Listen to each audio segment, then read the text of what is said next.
Hello, my friend. You who are weary from the long journey inward. Have you ever lain down after a long day, your body utterly exhausted, yet your mind erupting like a river in flood season? Conversations left unfinished, anxieties about a future that has not yet arrived, or the lingering silhouettes of old regrets, quietly occupying every inch of silence, turning the bedroom into a prison built by your own thoughts. There is a very quiet truth, one that is usually heard only when we are too tired to keep controlling everything. Until you make the unconscious conscious, it will direct your life, and you will call it fate. Not as a warning, only as a very gentle reminder in the night that the exhaustion you are carrying does not come only from the body, but from a mind forced to carry too many stones that were never meant to be yours throughout the entire day. My dear friend, my name is Milo. Tonight, I will be here not to fix you, not to understand you, but simply to remain beside you as you allow yourself to set down the raft of anxiety. This video is not a lullaby meant to erase your fatigue. It is a journey across a river on a raft of awareness.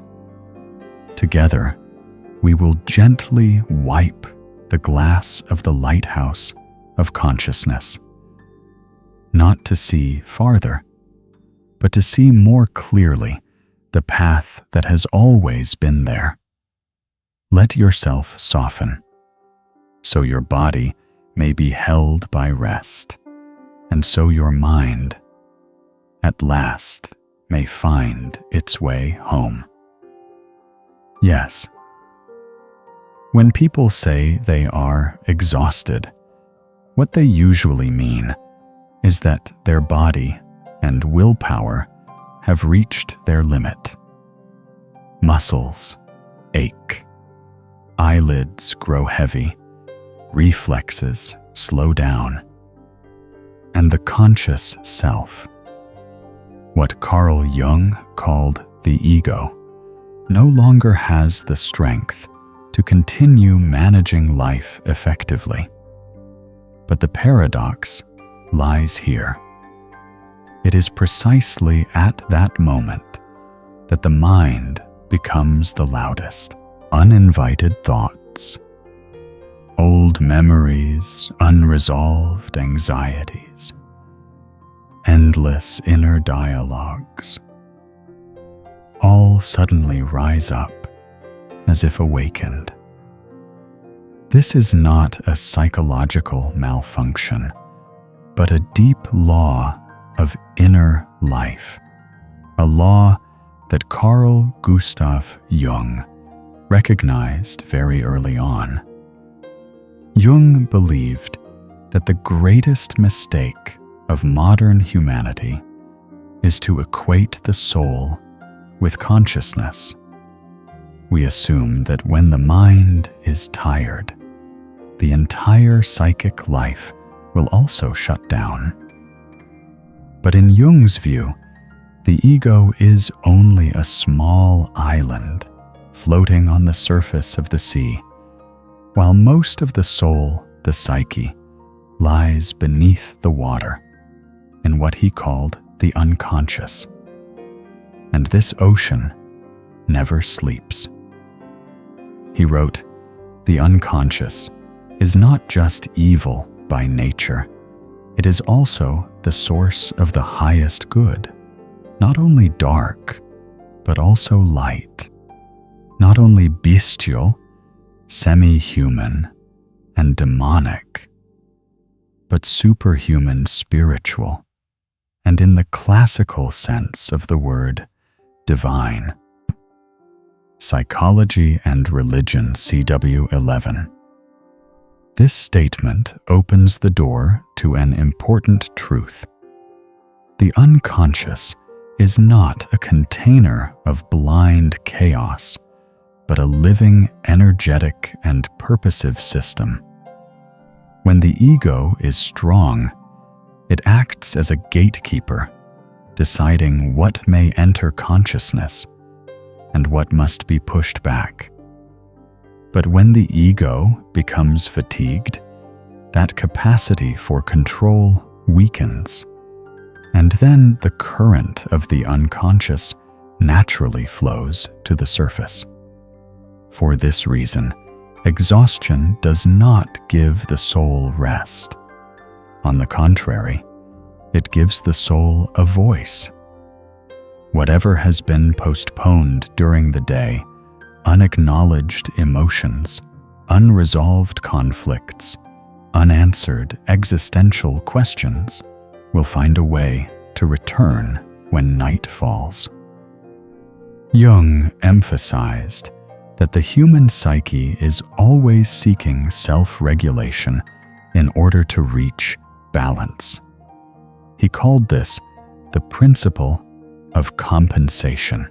When consciousness becomes overly tense, overly controlling, overly rational, the unconscious responds by bringing forth images, emotions, and thoughts that the ego no longer has the strength to suppress.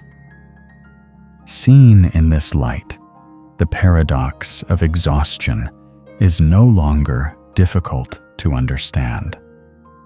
The body is tired because it has expended energy adapting to the external world. But the soul remains wakeful because it is engaged in another task, the task of restoring inner equilibrium. Jung wrote, "The psyche is a self-regulating system that maintains itself in equilibrium, just as the body does." The structure and dynamics of the psyche. If we look at it this way, sleepless nights are not merely a physiological problem or a symptom to be eliminated. They can be a signal that the ego has been overworked, that daytime life has drifted away from the deeper needs of the psyche. The restless mind is not opposing you. It is trying to save you from spiritual depletion. In modern society, people are encouraged to manage time, optimize performance, and master themselves.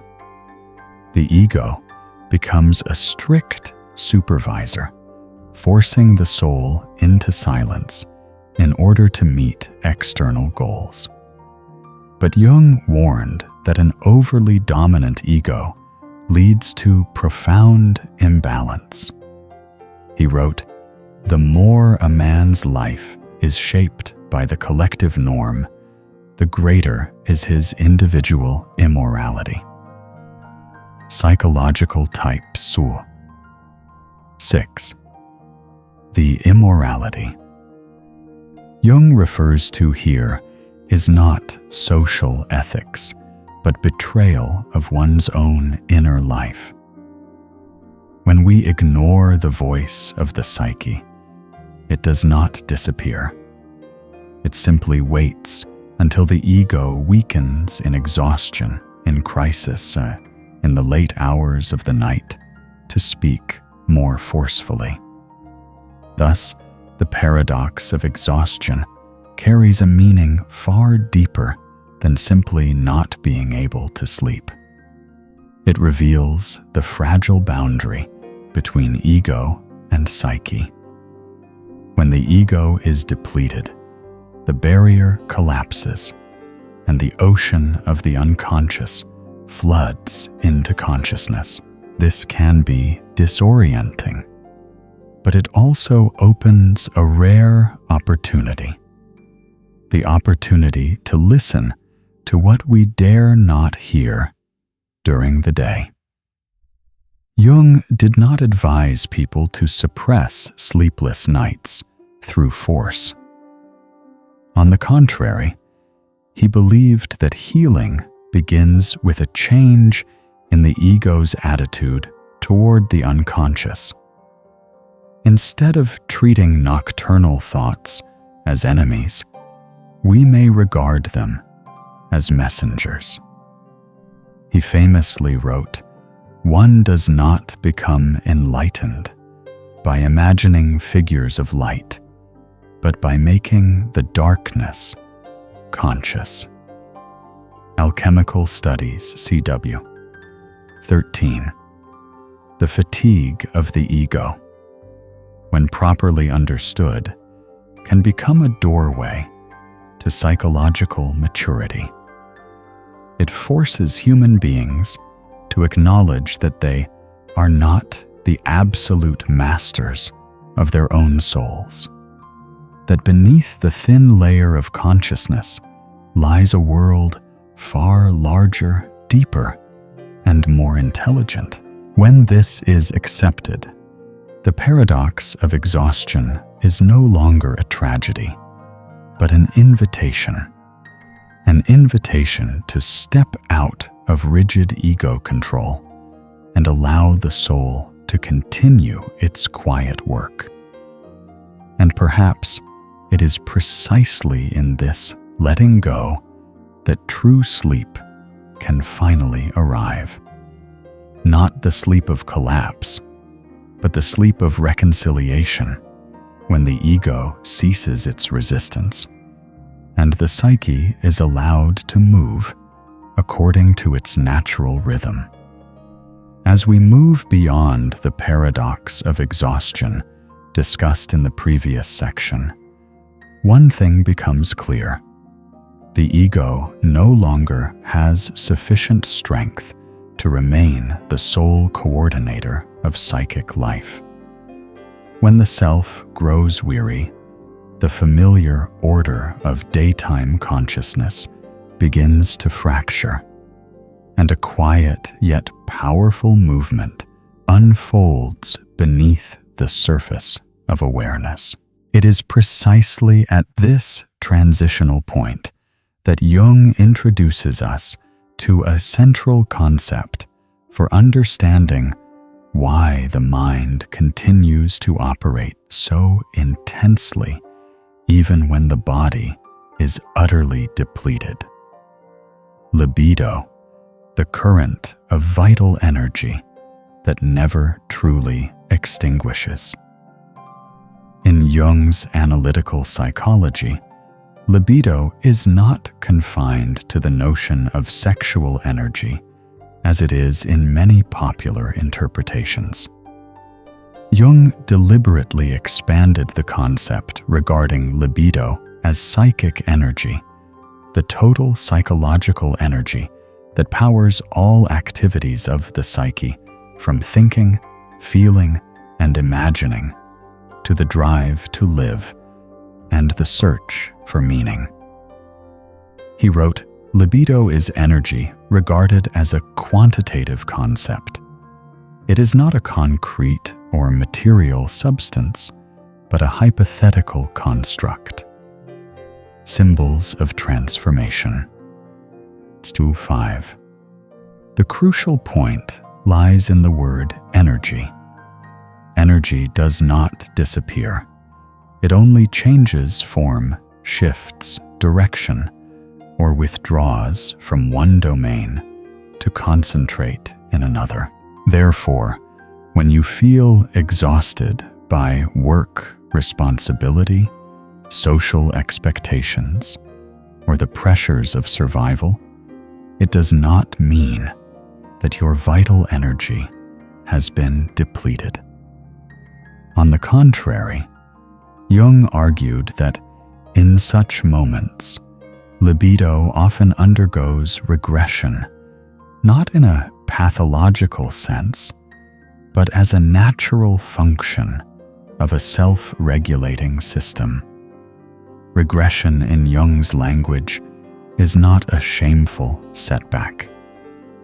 It is a movement inward when libido withdraws from external objects, work goals, social roles, and turns back to nourish the inner world. Jung explained, regression is a natural phenomenon, not in itself pathological, but a withdrawal of libido from the outer world to the inner. 2 essays on analytical psychology, CW 7. This movement explains why human beings so often experience an uncomfortable contradiction. The body is exhausted, yet the mind is flooded with images, thoughts, memories, and emotions. Libido is no longer invested in outward action, and so it seeks expression through unconscious contents. Nighttime ruminations, endless inner monologues, or vivid dreams are not signs that you are weak or lacking self-control. They are traces of vital energy searching for a new place to reside. In modern society, people are trained to direct libido outward, to work, to compete, to construct an image to achieve. Such a life may be socially effective, but when prolonged, it easily leads to inner impoverishment. Jung warned that when libido is forced to serve the external world continuously, without opportunities to return inward for renewal, the psyche will find its own way to restore balance. And that balance most often asserts itself at night, when the ego no longer has the strength to censor. Jung repeatedly emphasized that the psyche operates like a living organism with its own rhythm. He wrote, "The psyche is a system which is self-regulating. The structure and dynamics of the psyche." CW 8. When vital energy is excessively consumed on one side, the system automatically compensates by shifting libido to the opposite side. Thus, the regression of libido into the unconscious is not an accident, but a natural healing response. In this state, the psyche attempts to compensate for neglected aspects of life, unnamed emotions, suppressed grief, or existential questions that have never been answered. This explains why many people feel empty during the day, but overfull at night. Libido, when denied external outlets, builds a borrowed pressure inward. It revives old memories, ignites anxiety, or generates unceasing imaginative scenarios.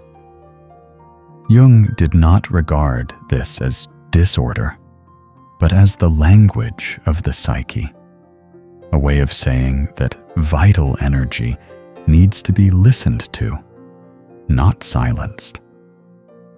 At a deeper level, the regression of libido also carries symbolic meaning. It marks a shift from social adaptation toward the search for inner meaning.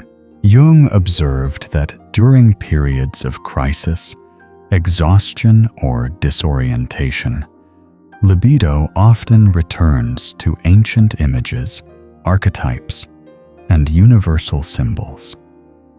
This reveals that the unconscious not only stores personal memory, but also connects the individual to deeper layers of human experience. He wrote, "The libido, withdrawn from the outer world, sinks into the depths of the unconscious and activates the archaic images that slumber there." Symbols of transformation. CW 5.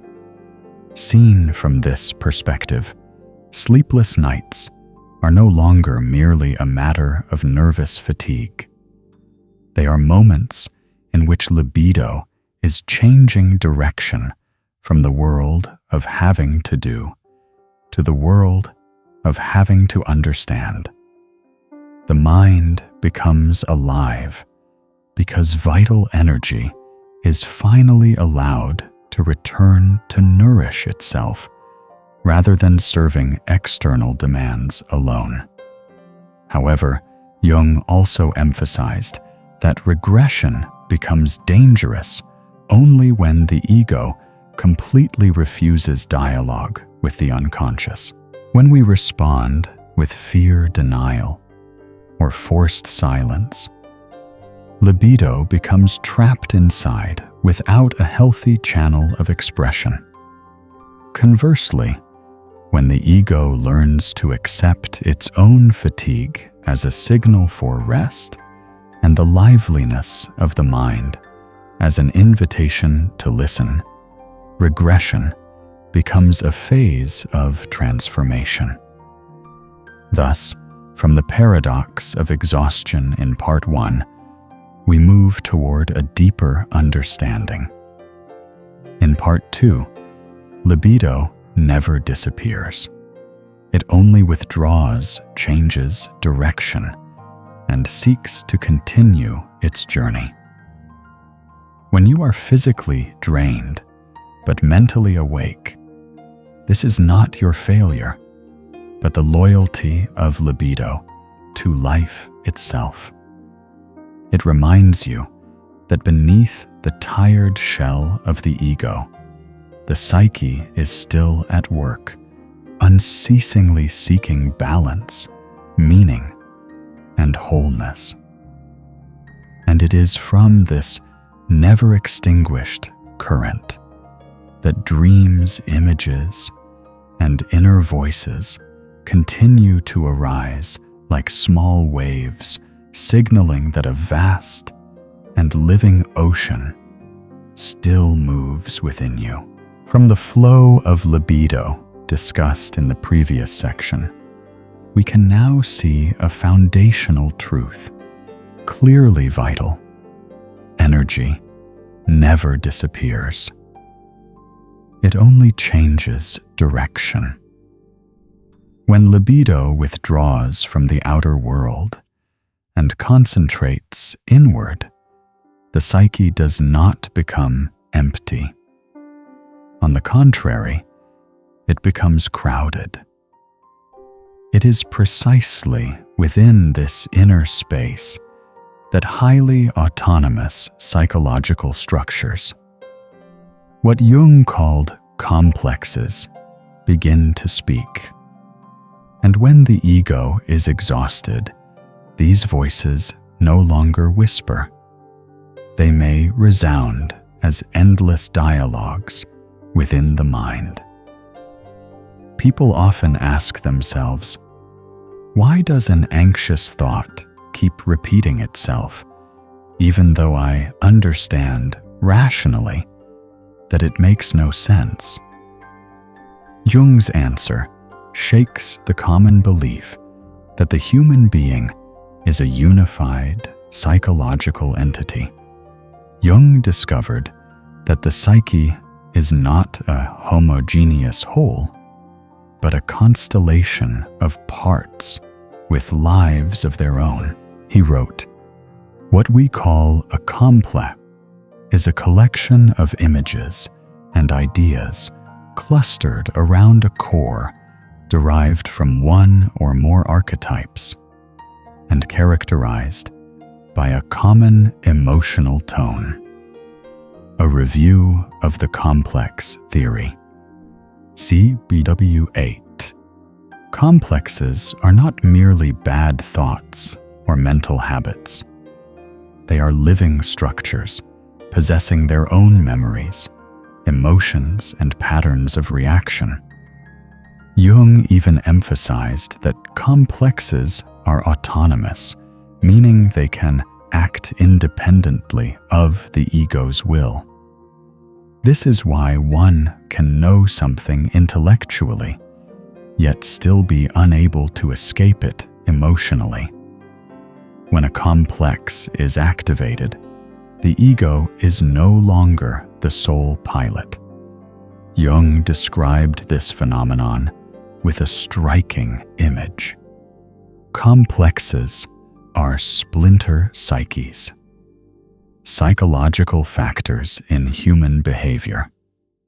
Libido 8. Splinter psyches implies that within each person exist multiple psychological centers, not just one. Each complex forms around an emotionally charged experience: abandonment, humiliation, injury, or even moments of excessive love. They resemble knots of energy, places where libido was once compressed and never fully released. When the ego is strong, it maintains a necessary distance from these complexes. But when a person is exhausted, as analyzed in the previous 2 sections, the ego's regulatory capacity weakens. Libido has withdrawn inward, and now it pours its energy directly into the complexes. The result is that these splintered psyches come alive, demanding the right to speak. Jung stated this very clearly. A complex can be really touched off only when the ego is weak. The structure and dynamics of the psyche. Psyche 8. This is why at night, when the body is tired and the will has relaxed, inner dialogues become so persistent. You are not simply a thinking. You are being thought drawn into the world of a particular complex. It may be a failure complex, constantly reminding you of what you have not achieved. It may be an abandonment complex, whispering that you will always be alone. In such moments, the ego no longer says, "I think," but becomes an unwilling listener. What makes Jung's discovery especially profound is this: complexes are not entirely negative. They are not enemies to be destroyed. Jung affirmed that complexes are natural products of the psyche, and to some extent, they are signs of a rich inner life. He wrote, "The presence of complexes indicates the existence of unresolved problems." A review of the complex theory. In other words, complexes are lived problems that have not yet been fully lived through. They contain trapped energy, and therefore they continuously seek to be seen. When the ego is exhausted, complexes do not attack you. They simply take advantage of the ego's moment of silence to speak for themselves. Repetitive.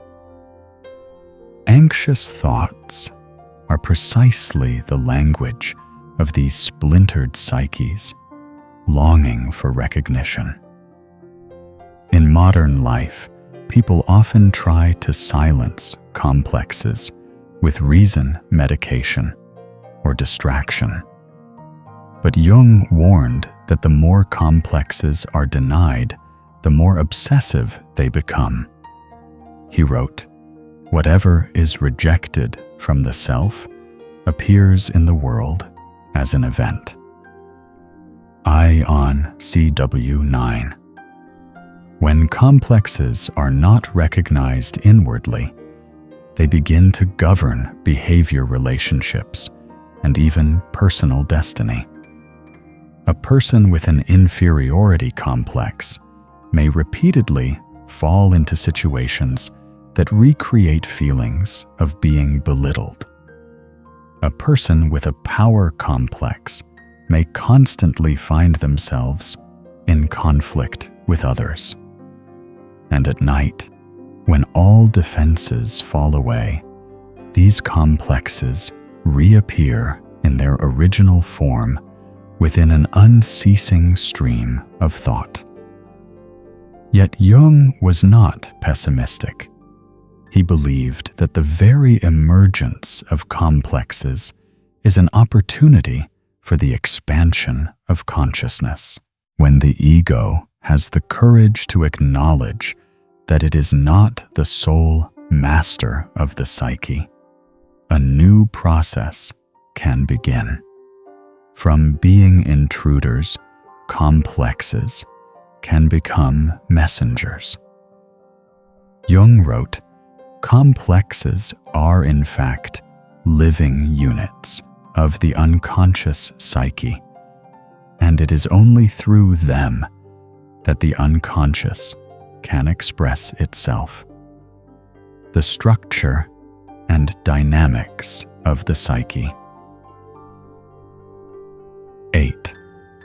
Therefore, the nights when you are physically drained but mentally restless can be understood as a quiet invitation to listen to the splintered parts of the soul that have been forgotten. Not to argue with them, nor to eliminate them, but to recognize that each complex carries an untold story. When the ego learns to listen without being swept away, complexes gradually lose their possessive power, and the energy trapped within them begins to be released. From the regression of libido in Part 2, we arrive at a deeper realization. In Part 3, when vital energy turns inward, it activates the splintered psyches that have been waiting to be seen. Repetitive, anxious thoughts are not signs of weakness, but signs of a psyche attempting to heal itself. And only when the ego is tired enough to relinquish control does genuine dialogue among the parts of the soul finally have a chance to begin. From the splintered fragments of the soul discussed in the previous section, we begin to recognize a truth that is not easy to accept. The psyche is not a machine that can be switched off whenever we wish to rest. When the complexes have begun to speak, when libido has withdrawn into the inner world, the ego stands before a silent yet decisive choice. Either it continues to resist, trying to preserve the clear daylight of waking consciousness, or it must let itself descend. It is precisely at this moment of surrender that Jung names the process unfolding in sleep with an ancient and haunting image, the night sea journey. Jung did not regard sleep as a biological void, nor as a simple shutdown of consciousness. For him, sleep is a journey against the current in which the ego relinquishes its central position and gradually sinks into the unconscious world. The image Jung frequently used is that of the mythological hero being swallowed by a whale, a sea monster, or darkness itself. This is not a defeat, but a rite of transformation. He wrote, "The night sea journey is a descent into the unconscious, a surrender to the darkness that precedes renewal." Symbols of transformation. CW 5. In this journey, the first thing the ego must learn is the loss of control. By day, the ego is accustomed to classifying, evaluating, deciding, and maintaining its footing in the world. But when night falls, when the body is exhausted and the complexes have begun to speak, the ego no longer has the energy to sustain its dominant role. And sleep, if it truly arrives, is not an escape, but a meaningful surrender. The image of being swallowed by the whale, borrowed by Jung from ancient myths, is not merely threatening. It symbolizes the ego being drawn into an enclosed, dark, and directionless space where all familiar coordinates disappear. In that darkness, a person is no longer someone in society, no longer successful or failed, strong or weak. The ego is stripped of its familiar identity and becomes a seed lying dormant in the depths of the sea. Jung emphasized that this stage is a necessary one in healthy psychological life. He wrote, "The descent into the unconscious is always dangerous, but it is also the only way to reach the source of renewal." The archetypes and the collective unconscious. 9. The danger here is not annihilation, but transformation. The ego fears the night. C. Journey, because it threatens the illusion of control. Yet the psyche requires this journey in order to re-establish contact with deeper layers, those that contain archetypal wisdom, collective memory, and images that have never been fully lived. It is precisely in the darkness of the night sea that the complexes discussed in Part 3 begin to dissolve from their rigid forms. When the ego no longer resists complexes, no longer need to seize control through anxiety or obsession, they transform into dream images, symbols, and inner narratives.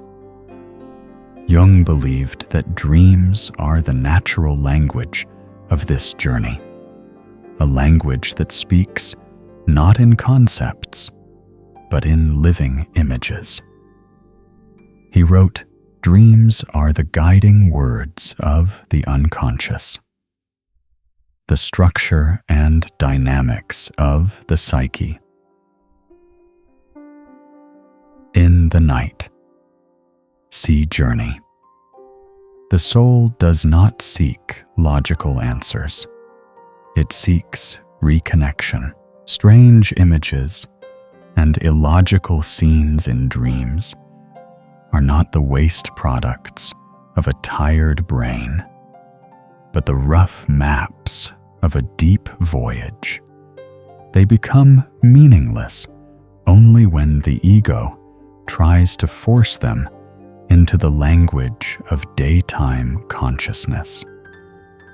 Importantly, Jung did not view the night sea journey as a permanent withdrawal. On the contrary, he always emphasized the twofold movement, descent followed by ascent. After being swallowed by darkness, the mythic hero does not die. He is cooked, restructured, and then born again. Jung wrote, "There is no coming to consciousness without pain." The archetypes and the collective unconscious CW 9. This statement speaks not only of the pain of waking awareness, but also of the silent pain involved in surrendering to the night. To truly sleep, the ego must temporarily accept not understanding, not controlling, not asserting itself. It is a small death, but a necessary one, so that the next morning, consciousness may return with a more flexible structure. In modern life, many people fear the night sea journey. They try to keep the light on phone screens, incessant thinking plans for tomorrow. But Jung would say that it is precisely this refusal to descend that prevents the soul from being renewed. When the night sea is avoided, the psyche has no space to carry out its quiet work. The result is prolonged exhaustion, even when one sleeps enough hours. The night sea journey, therefore, is not some distant, mystical concept. It takes place every night when you allow yourself to be no one at all, just a living being, drifting in the safe darkness of the unconscious. There, the soul reconnects with sources of wisdom deeper than any conscious thought. Jung believed that it is from this place that new orientations for daytime life gradually emerge, even if the ego cannot immediately name them. When morning arrives, the ego is reborn, not as it was before, but carrying a vague sense of change. You may not remember your dreams or understand what has occurred, but the psyche has completed a cycle of transformation. As Jung wrote, the unconscious is not a demonic monster, but a natural phenomenon that compensates the one-sidedness of consciousness. Ion C. 9. From the noisy complexes of Part 3, the night sea journey opens a new possibility. Instead of being torn apart by splintered psyches, the ego learns to sink down in order to be restructured. Sleep, then, is no longer an escape from exhaustion, but a rite of return to the source. And only after completing this dark path can the soul be whole enough to step into the light of the next day, not as an old, rigid ego, but as a consciousness renewed from the depths, from the night. C. Journey described in the previous section, we have seen that sleep is not the disappearance of consciousness, but a necessary descent that allows the psyche to reconnect with neglected sources of vitality. When the ego surrenders itself to darkness, it does not fall into a formless void. On the contrary, within the depths of this night sea, a subtle mechanism begins to operate, silent, precise, and purposeful. Jung called this mechanism compensation, the compensatory function of dreams. And it is here that we understand why the mind does not truly rest at night, but is engaged in a far deeper work of repair.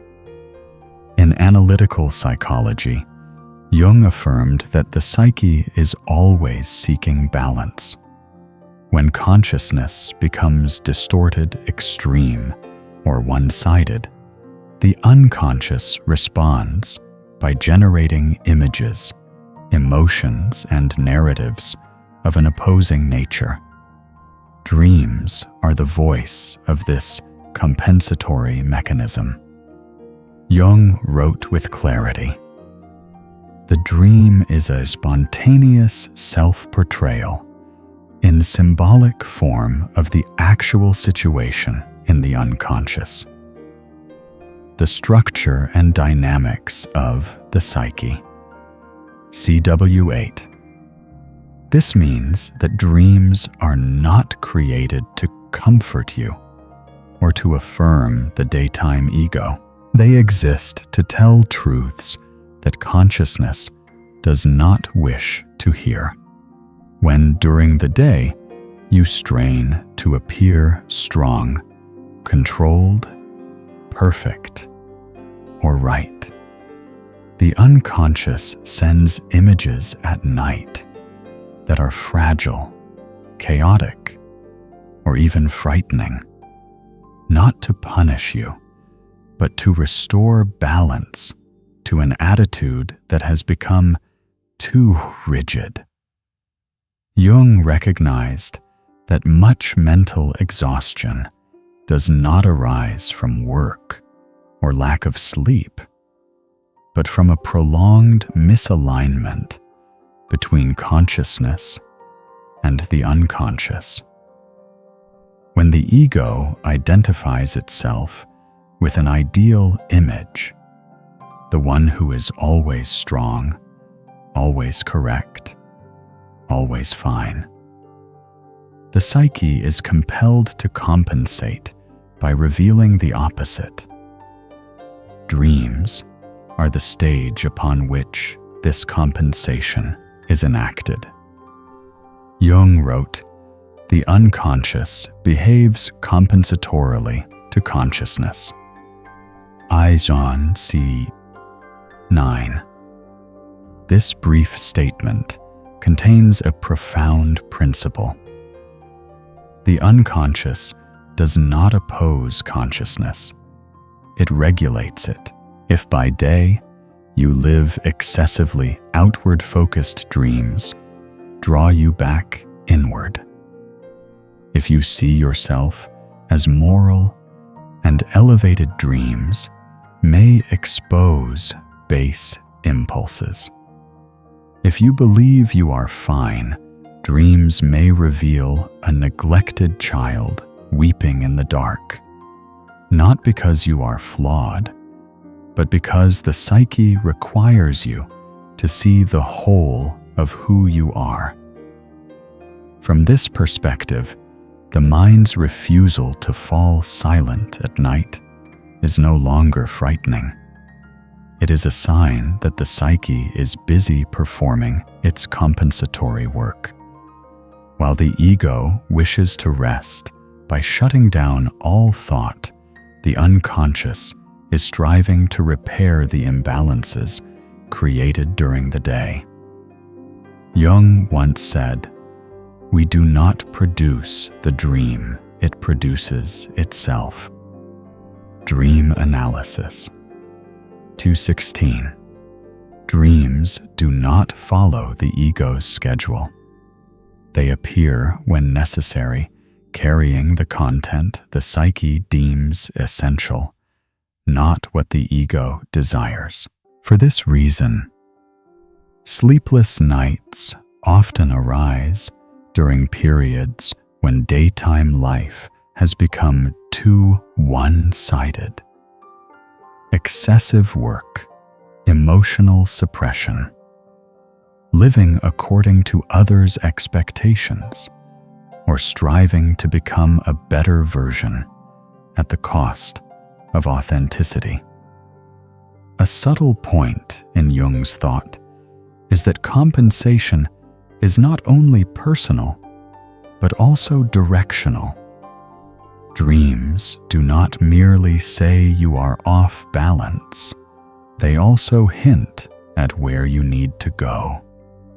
Through symbols, the unconscious offers images capable of guiding consciousness if the ego is humble enough to listen. Jung wrote, "Dreams are impartial, spontaneous products of the unconscious psyche outside the control of the will." The meaning of psychology for modern man. It is precisely this impartiality that makes dreams the most reliable compensatory instrument. They do not side with the ego's ambitions, nor do they indulge your fears. They simply reflect the true state of the psyche, and for that reason, they often cause discomfort. Yet Jung believed that this discomfort is inherently healing. In modern life, people often try to manage dreams to sleep more deeply, dream less, or not dream at all. But from a Jungian perspective, prolonged dreamless sleep is not necessarily healthy. For when the compensatory mechanism is blocked, the one-sidedness of consciousness continues to accumulate. Jung warned, when an inner situation is not made conscious, it happens outside as fate. Ion CW9. If dreams are not listened to, compensation does not disappear. It merely takes another form. Psychological symptoms, relational, conflict, existential crisis. Restless nights, therefore, can be understood as the psyche's final quiet effort to repair what has gone awry before it is forced to speak through suffering in daylight. Most importantly, Jung did not view compensation as a process to be immediately decoded by sharp intellect. He believed that the proper attitude toward dreams is respect and listening, not control. When the ego ceases to resist, when it accepts the possibility of its own imbalance, dreams gradually complete their function, and the mind naturally grows quiet. Thus, from the night, see Journey of Part 4, we arrive in Part 5 at a deeper realization. Dreams are the compensatory voice of the psyche. Your mind does not rest because it is not permitted to rest. It is engaged in the necessary work of restoring balance. And perhaps when we cease to treat dreams and nocturnal thoughts as enemies, when we allow them to exist as silent repairers, it is precisely then that deep sleep and genuine peace begin to arrive. From the compensatory voice of dreams in the previous section, we begin to understand that the psyche is never silent by chance. When consciousness goes astray, the unconscious speaks. When the ego strives to maintain a perfect image, dreams bring forth opposing images to restore balance. Yet there is a moment in the night, deeper even than fragmented dreams, when the compensatory mechanism does more than send signals and brings a person face to face with what they have been avoiding throughout the day. This is the moment when the shadow steps out from backstage and stands directly before consciousness. Jung used the concept of the shadow to refer to everything the conscious ego does not wish to acknowledge as its own. This may include anger, envy, selfishness, desire, but also sensitivity, creativity, or the longing to live authentically that has been suppressed from an early age. The shadow does not form because people are bad, but because they must adapt. In order to be accepted by family society and culture, the ego is forced to choose which parts may live and which must be pushed into the darkness. Jung wrote, "The shadow is a moral problem that challenges the whole ego personality, for no one can become conscious of the shadow without considerable moral effort." Ion CW 9. What makes the shadow frightening is not its contents, but our lack of awareness of its existence. By day, as long as the ego has enough energy to maintain the image of "this is the kind of person I am," the shadow is held firmly behind the scenes.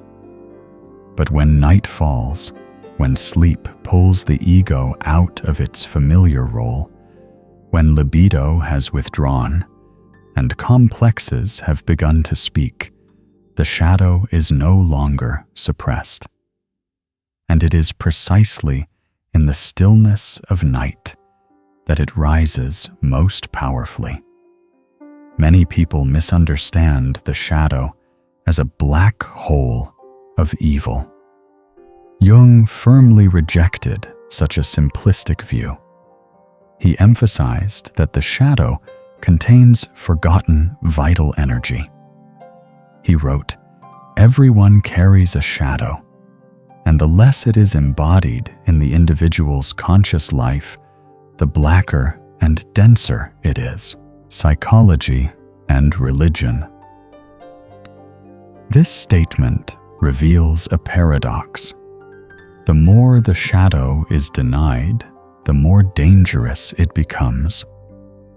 Not because it grows worse, but because the energy within it has no conscious outlet. When repressed for too long, the shadow no longer appears as a gentle voice.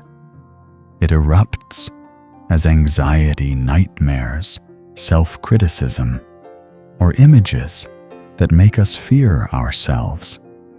And at night, when all defenses dissolve, the ego is forced to confront it. Jung once made a famous statement, often quoted, but rarely fully understood. One does not become enlightened by imagining figures of light, but by making the darkness conscious. Alchemical Studies, Sao 13. The darkness here is precisely the shadow. Jung did not romanticize darkness, but he believed that the ego's artificial light, the self-image of being good, right, and perfect, is far more dangerous. For that light traps a person in one-sided living, severed from inner wholeness, the shadow.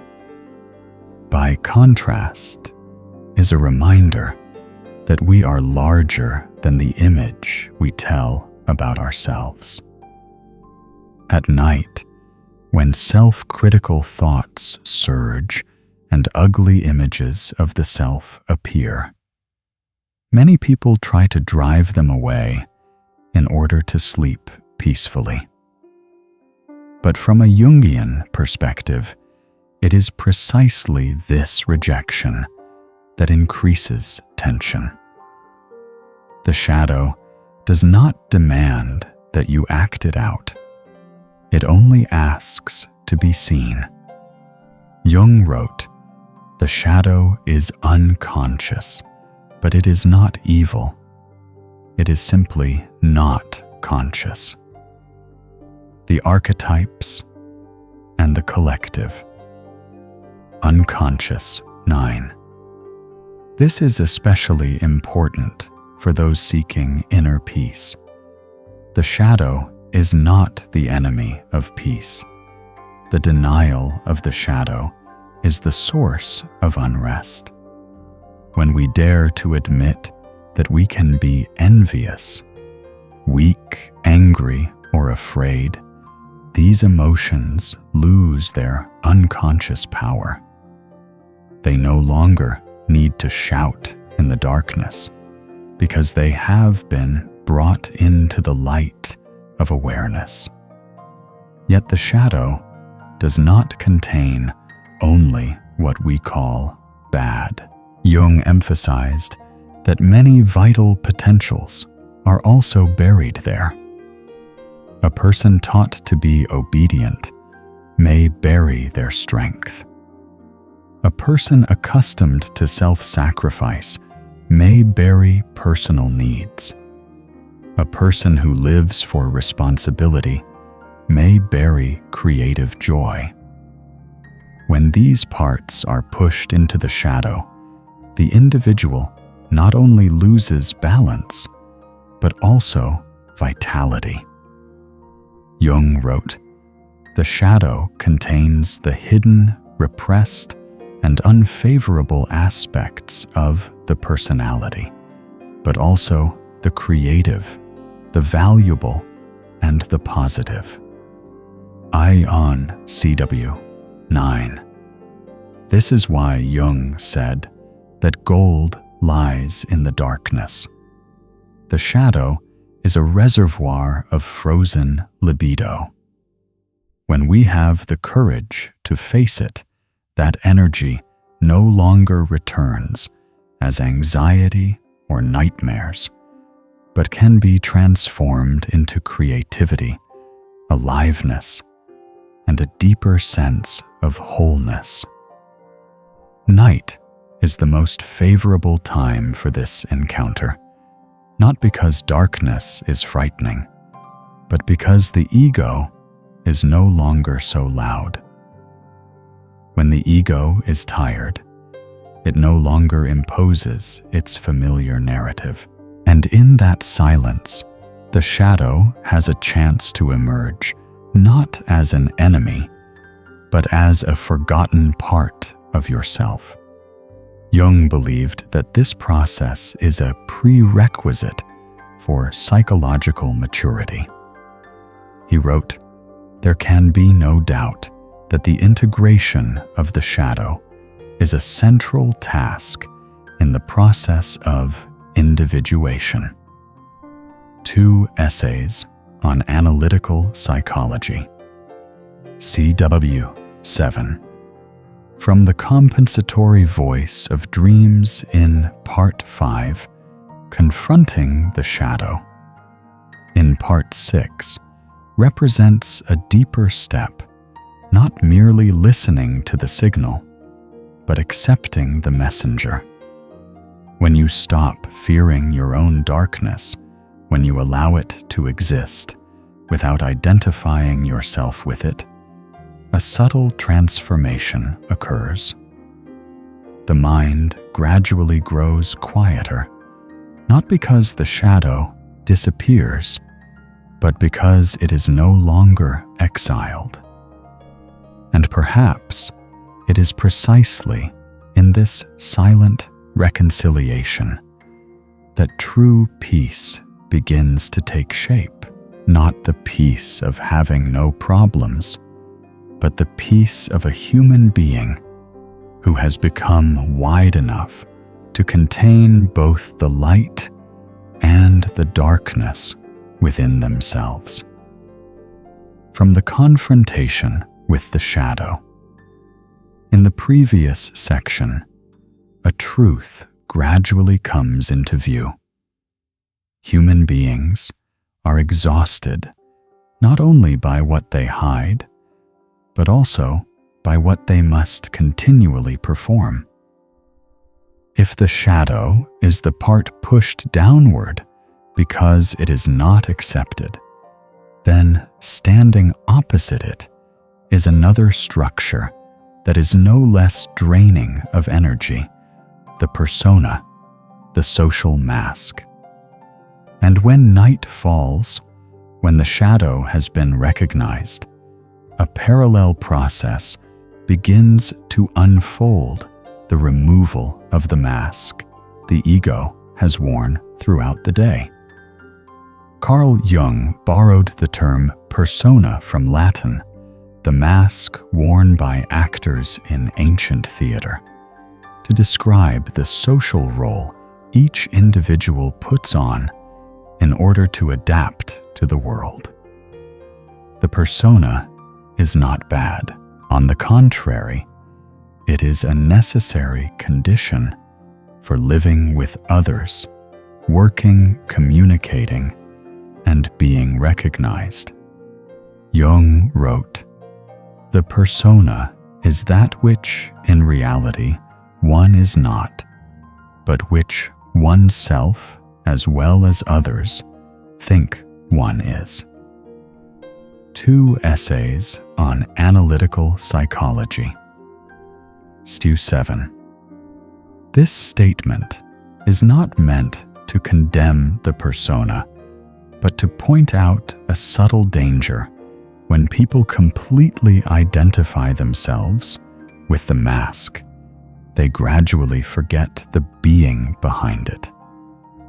By day, the ego operates through the persona, the professional, the strong one, the positive one, the reliable one. Each role has its reason for existing, but the cost is a large amount of psychological energy locked into maintaining the image. This is why many people feel exhausted, even when they have done nothing too demanding.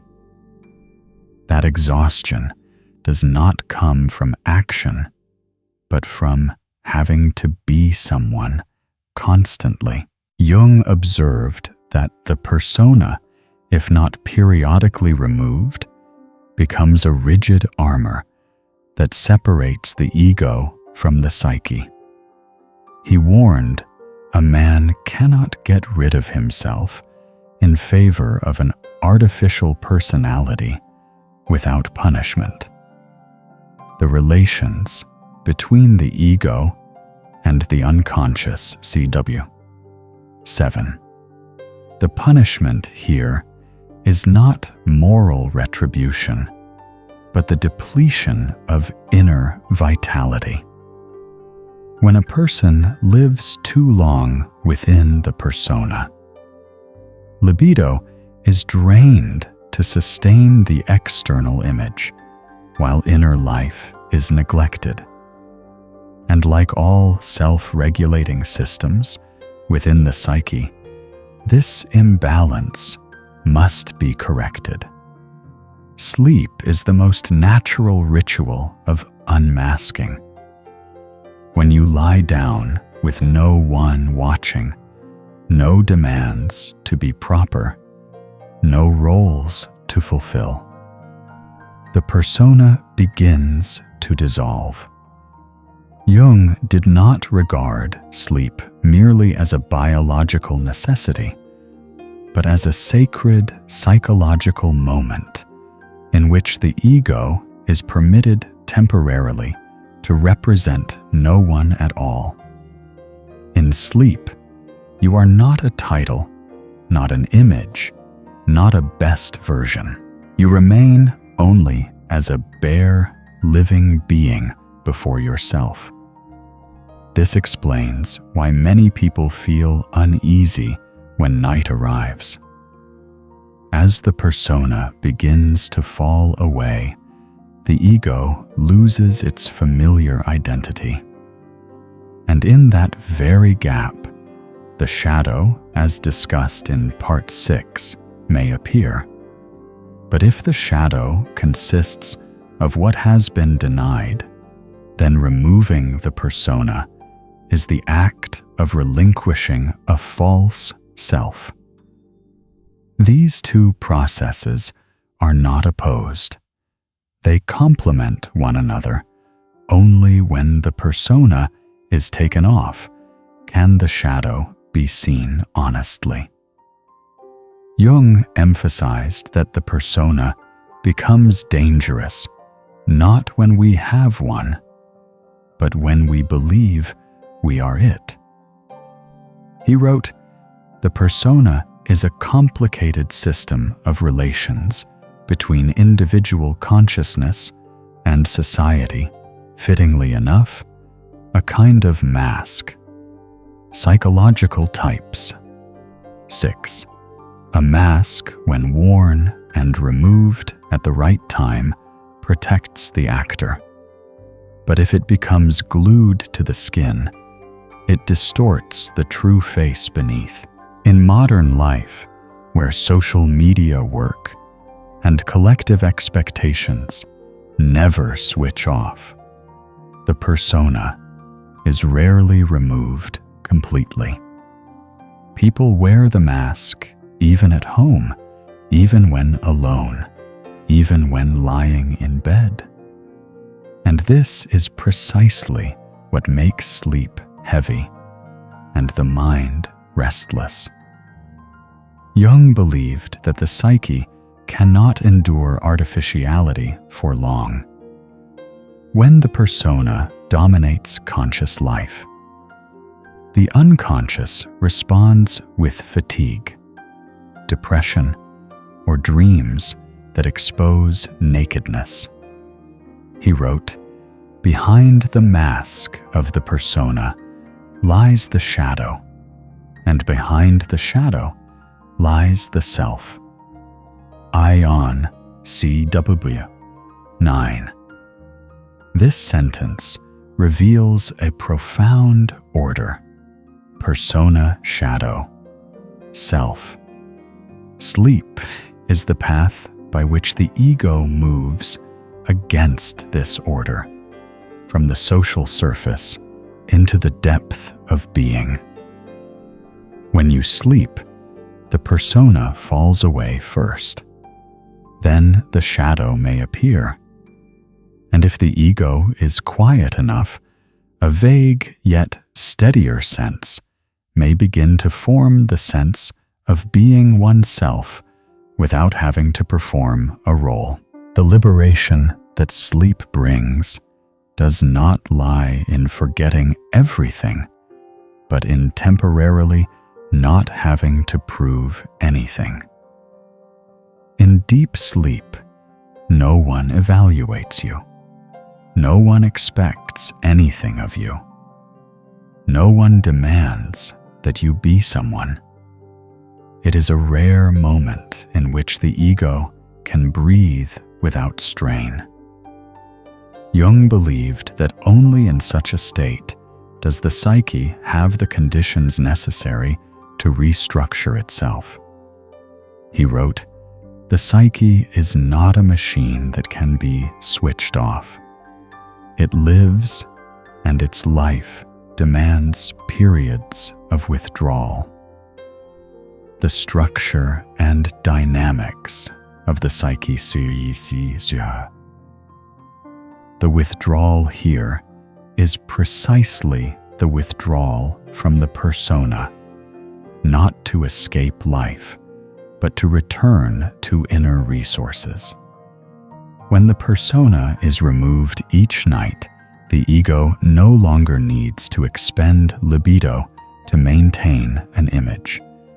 That energy is returned to the psyche, where it can nourish creativity, emotion, and inner life.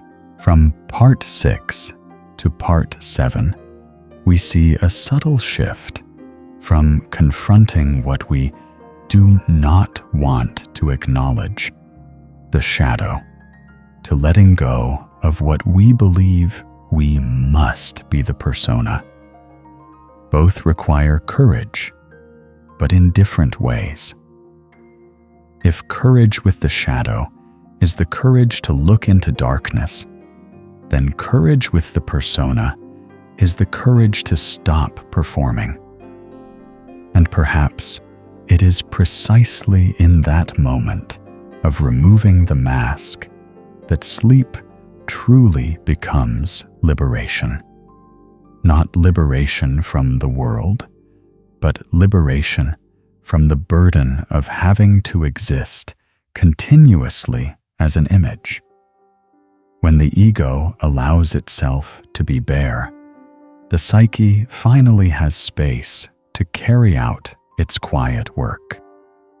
And the next morning, when the persona is put back on, it is no longer a rigid mask, but a role worn with awareness. Lighter, more flexible, and far less damaging to the soul. From the moment of removing the persona in the previous section, when the ego stops straining to meet the expectations of the world, a subtle space opens within inner life. This space is not empty. It is a threshold. As the social role falls away, the psyche seeks to reconnect the thread that has been stretched taut throughout the long day between consciousness and its deeper layers. It is precisely at this threshold that Jung names two guiding archetypes, Anima and Animus, intermediary forms, bridges of the soul. In analytical psychology, Anima is the feminine image within the soul of a man. Animus is the masculine image within the soul of a woman. But Jung was not speaking of biological sex. He was speaking of psychological principles, qualities that are pushed out of the conscious ego during the process of social adaptation. Jung wrote, "Every man carries within him the eternal image of woman, not the image of this or that particular woman, but a definite feminine image, the archetypes, and the collective." Unconscious. 9. Likewise, within the soul of a woman exists an inner masculine image, not a specific man, but a principle that shapes thought, will, and meaning. These two archetypes are not decorative add-ons to the psyche. They are conditions that make inner dialogue possible. When the ego becomes rigid within the persona, Anima/Animus are pushed aside. When the persona is removed, especially at night, Animus begin to speak. Why does the mind remain restless? From a Jungian perspective, it is because the psyche is attempting to restore a broken connection. By day, consciousness operates linearly to achieve control. By night, when linearity weakens, the psyche requires an interpreter to communicate with the collective unconscious. And Anima/Animus are precisely that interpreter. Jung called the anima a bridge to the unconscious, the bridge between the shore of consciousness and the ocean of the unconscious. He wrote, "The anima is a bridge to the unconscious, the archetype of life itself."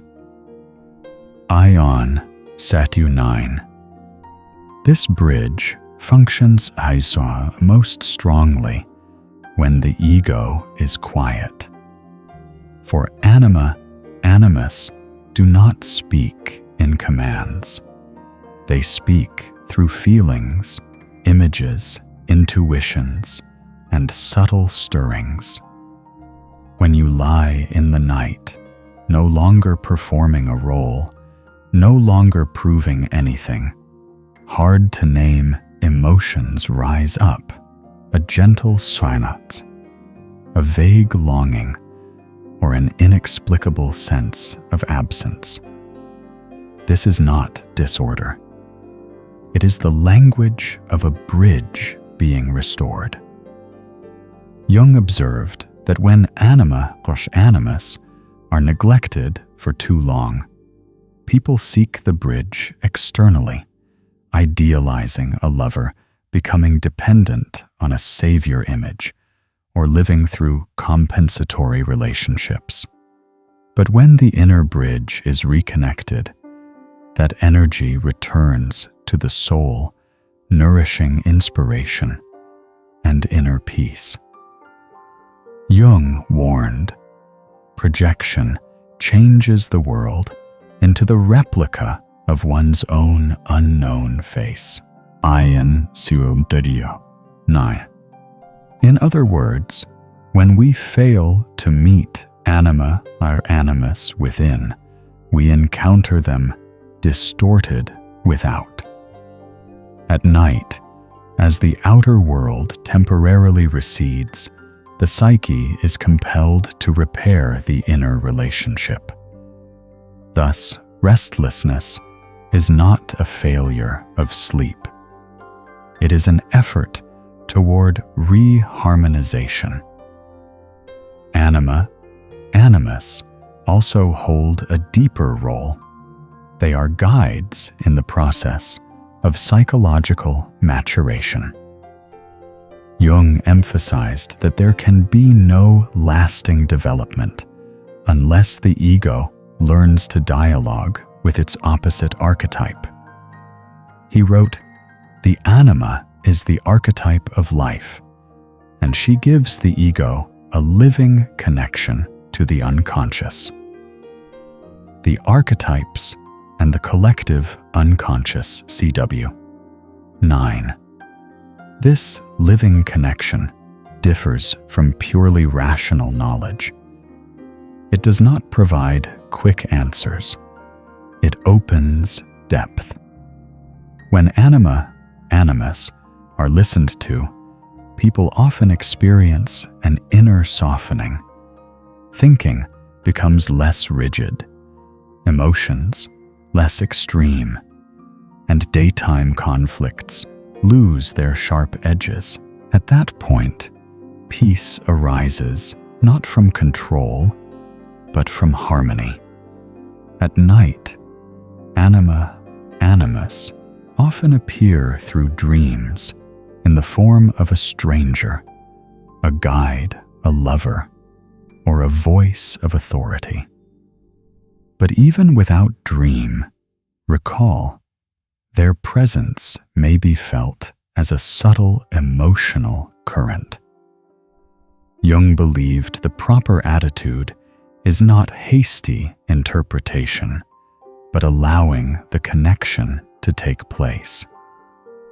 He wrote, "The meeting with oneself is at first the meeting with one's shadow. The anima is the next figure to be met." Ion CW 9. After confronting the shadow, Part 6, and removing the persona, Part 7, meeting Anima, Animus, is the natural next step. For when protective layers fall away, the psyche requires a reconciling principle to reconnect its fragmented parts. Anima, Animus, do not erase conflict. They transform conflict into dialogue.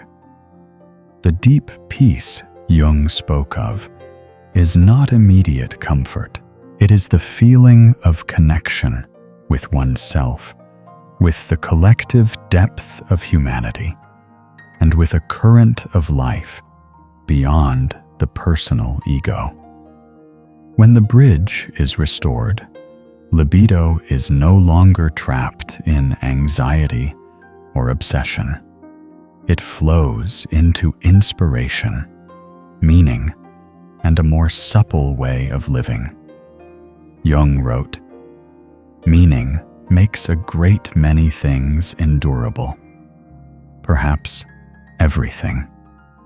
The meaning of psychology for modern man Siya. 10 night is the most favorable time for this restoration, because the ego is tired. The persona has fallen away, and the shadow has been acknowledged. In the silence, Anima, Animus have space to do their work, not loudly, not coercively, but as guides. And when that bridge is restored, the mind gradually settles, not because it is silenced, but because it has found its counterpart. From Part 7 to Part 8, we move from letting go of roles to restoring inner dialogue. Sleep, therefore, is not merely rest. It is a ritual of repair. When anima, animus are listened to, the soul regains its rhythm. And within that rhythm, restlessness gives way to a sense of dwelling a peace that does not come from being fine, but from being fully connected with oneself. From the soul bridge of anima and animus. In the previous section, when the thread between consciousness and the unconscious has been restored, the psyche no longer speaks only in vague feelings or distant symbols. At this threshold, Jung opens a bolder possibility, not merely listening to the unconscious, but entering into dialogue with it. If anima, animus, are the guides, then active imagination is the path. And when this path is walked correctly, chaotic thoughts no longer torment, because they have found a space in which they can speak fully. Active imagination is not daydreaming or arbitrary fantasy. Jung regarded it as a serious method in which the ego remains sufficiently alert to participate, yet sufficiently humble not to impose. He described the core of the method as follows. Active imagination is a method of assimilating unconscious contents. The transcendent function, assimilating, here does not mean controlling or immediately explaining, but allowing unconscious contents to enter consciousness in their living form. When your mind becomes noisy at night, it is often because inner images are knocking at the door while the ego either drives them away or attempts to analyze them into silence. Jung proposed a third path: stay with the image and converse with it. This method begins with a simple yet difficult principle. Do not intervene too early. Jung advised letting an image, a feeling, or an inner figure arise on its own, perhaps from a dream from restlessness or from a persistent sensation. Then, instead of repressing or fleeing, ask, "Who are you? What do you want to say?" Jung wrote, "The essential thing is to differentiate oneself from these contents by personifying them, the transcendent function. CW. Personifying is the key. When an anxiety is seen as a character, it is no longer a nameless stream of thoughts flooding the mind. It becomes an object of dialogue. And when dialogue begins, its power diminishes, not because it has been defeated, but because it has been acknowledged. Active imagination is especially suited to the late-night state, when the persona has fallen away, the shadow has been seen, and Anima, Animus, have opened the bridge. At that hour, the ego is soft enough not to impose, yet alert enough not to be swept away. Jung emphasized this delicate balance. The conscious mind must be alert, but not interfering. The Red Book. Liber Novus. This is the subtle boundary between dialogue and being engulfed. If the ego interferes too strongly, the image dies. If the ego disappears entirely, one may be swept into fantasy. Active imagination requires a mature ego. An ego that has learned to listen after removing the mask, confronting the shadow, and restoring the Anima, Animus bridge. Why does tension dissolve when the unconscious is allowed to speak consciously? Jung believed that inner tension largely arises from unspoken conflicts. Chaotic nighttime thoughts are not random. They are postponed dialogues. When we allow them to take place through active imagination, the psyche no longer needs to shout through anxiety. Jung wrote, "What is not brought to consciousness appears in our lives as fate." Ion CW9. Active imagination is the act of bringing fate into dialogue. Instead of letting unconscious forces govern from behind the scenes, we turn to face them, name them, and ask what they need. Strikingly, very often, they do not demand action, but only recognition. When recognized, the energy trapped within them, libido is released, and the mind naturally settles. Jung did not regard active imagination as a quick calming technique. He saw it as a path of maturation in which the ego learns to live with the unconscious. He wrote, The confrontation with the unconscious is a test of courage. The relations between the ego and the unconscious. 7. Courage.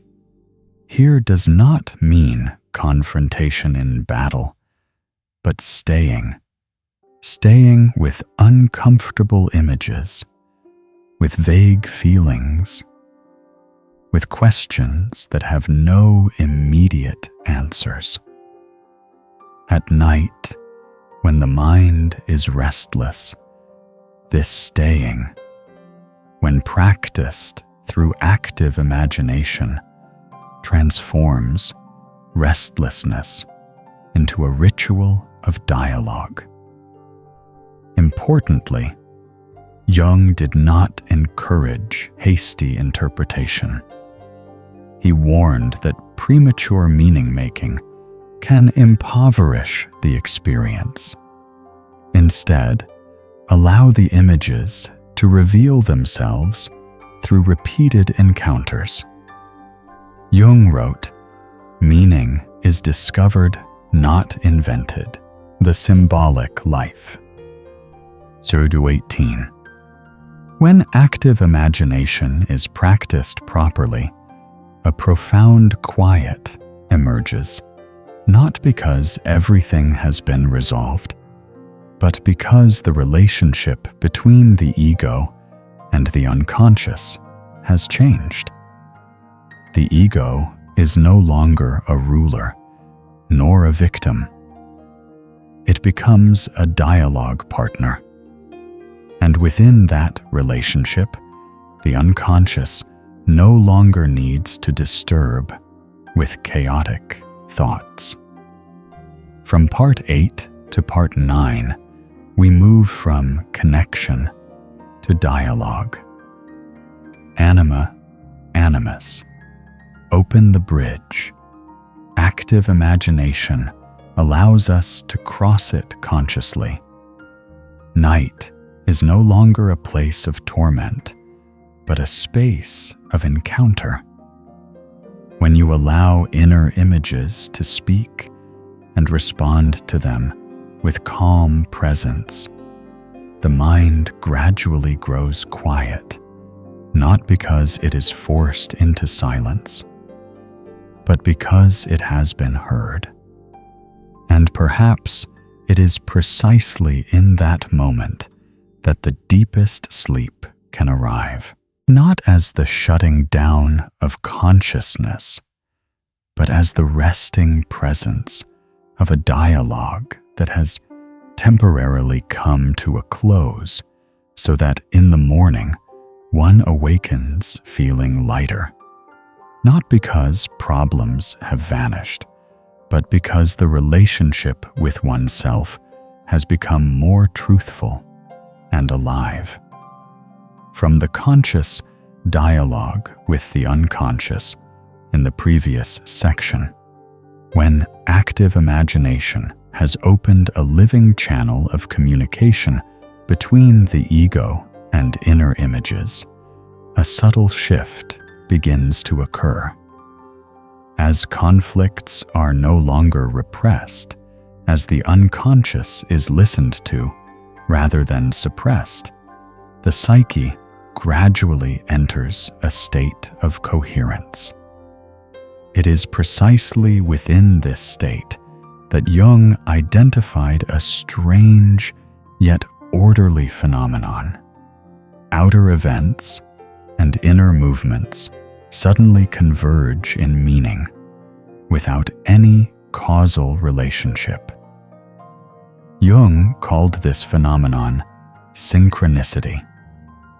Synchronicity is not superstition, nor is it cheap magic. Jung defined it rigorously as meaningful coincidences in which two or more events occur simultaneously without causal connection, yet are linked by psychological meaning for the one who experiences them.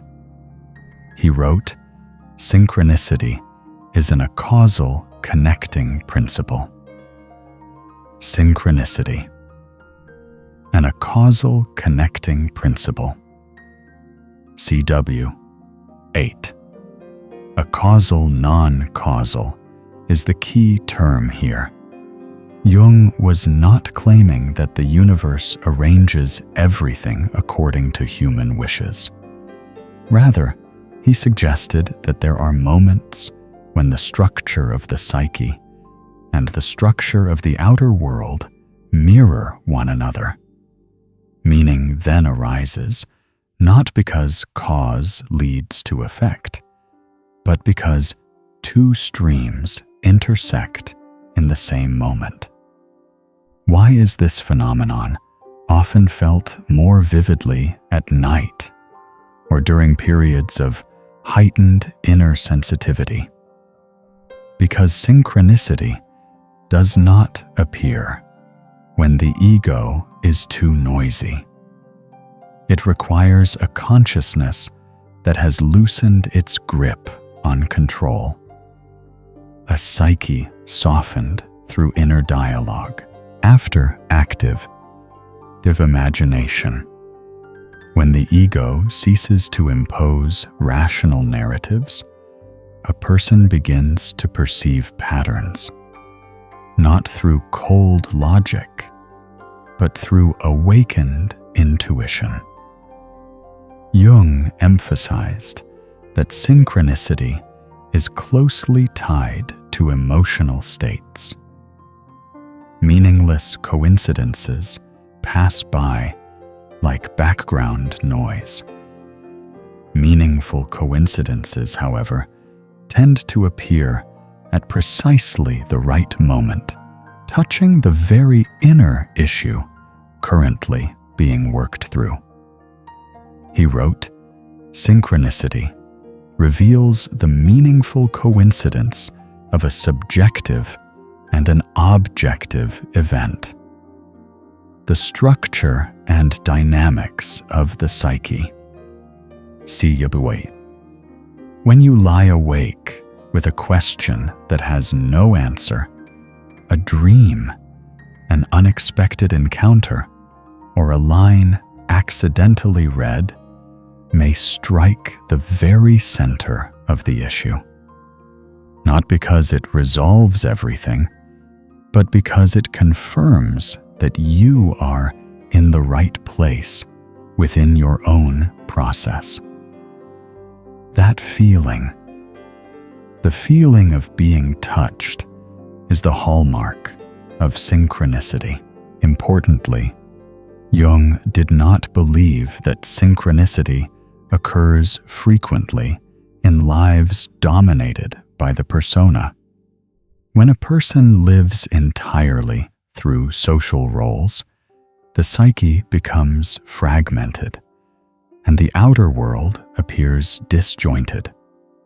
But when the shadow is acknowledged, when Anima, Animus restore the bridge, when active imagination establishes dialogue, inner life becomes coherent.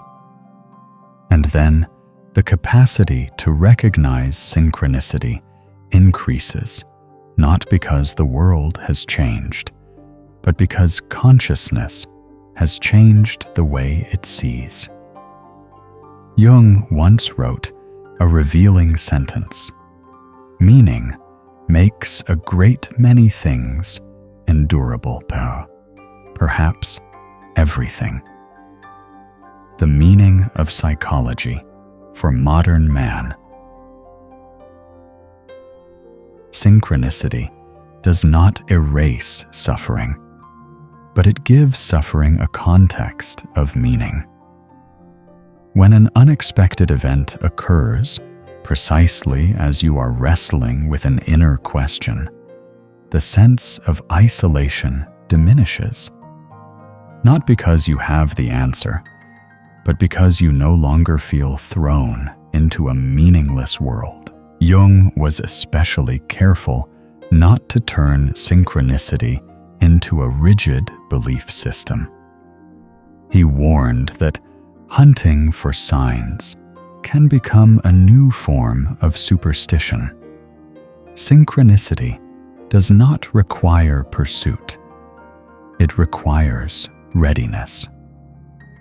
He wrote, "The psyche and matter are contained in one and the same world, and moreover are in continuous contact with one another." On the nature of the psyche, CW 8. This statement is not meant to mystify matter, but to emphasize a foundational view. The psyche is not separate from the world. When consciousness becomes sufficiently quiet, the whispers of the universe appearing as meaningful coincidences can be heard, not as commands, but as gentle confirmations. Within the context of sleep and wakefulness, synchronicity plays a deeply reassuring role. When night falls and the mind does not rest, many people feel trapped in a meaningless loop. But when a small event, a sound, an image, a song, a memory suddenly aligns with the inner state, the psyche senses an underlying order. Jung described this as the meeting of inner necessity and outer occurrence. This does not mean that the universe speaks to human beings in a personalized sense. Jung was very clear on this point. Synchronicity is not a message sent, but a pattern recognized. And that pattern only reveals itself when one stops forcing the world to make sense according to the ego's demands. From part 9 to part 10, we move from inner dialogue to resonance with the world. Active imagination allows the ego to converse with the unconscious. Synchronicity shows that this dialogue does not take place in a vacuum. When the psyche becomes coherent, the outer world seems to respond not with words, but with meaningful coincidences. And perhaps it is precisely in this experience that a new kind of grounding emerges. Not the grounding of everything is fine, but the grounding of belonging. Belonging to a process larger than the personal ego. Belonging to a current in which meaning is not always clear, but never entirely absent. Jung wrote, "We are not only in the world is also in us." Memories, dreams, reflections. When night comes and the mind remains awake, recognizing synchronicity may not put you to sleep immediately, but it softens the deepest fear, the fear that everything unfolding is meaningless.